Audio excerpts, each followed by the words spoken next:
اعوذ باللہ من الشیطان الرجیم پناہ مانگتا ہوں میں اللہ کی شیطان مردود سے۔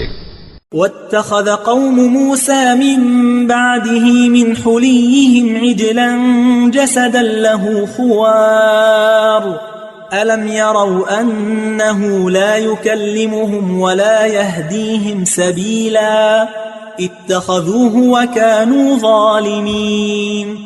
اور موسیٰ کے بعد ان کی قوم نے اپنے زیور سے ایک بچڑا بنا لیا، وہ ایک جسم تھا جس میں سے بیل کی آواز نکلتی تھی۔ ان لوگوں نے یہ نہ دیکھا کہ وہ نہ ان سے بات کر سکتا ہے اور نہ ان کو رستہ دکھا سکتا ہے، اس کو انہوں نے معبود بنا لیا اور اپنے حق میں ظلم کیا۔ وَلَمَّا سُقِطَ فِي أَيْدِيهِمْ وَرَأَوْا أَنَّهُمْ قَدْ ضَلُّوا قالوا لئن لم يرحمنا ربنا ويغفر لنا لنكونن من الخاسرين۔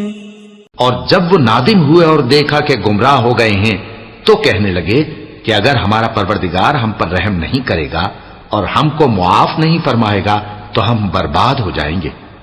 ولما رجع موسى إلى قومه غضبان أسفا قال بئس ما خلفتموني من بعدي أعجلتم أمر ربكم وألقى الألواح وأخذ برأس أخيه يجره إليه قال ابن إن القوم استضعفوني وكادوا يقتلونني فلا تشمت بي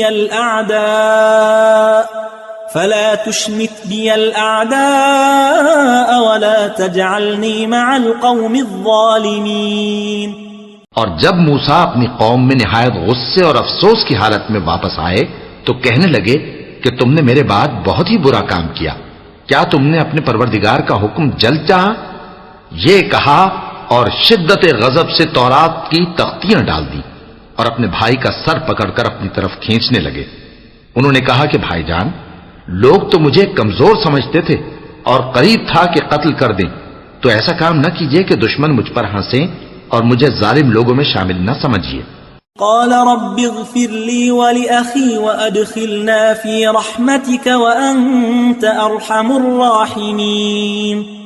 انہوں نے دعا کی کہ اے میرے پروردگار، مجھے اور میرے بھائی کو معاف کر دے اور ہمیں اپنی رحمت میں داخل کر، تو سب سے بڑھ کر رحم کرنے والا ہے۔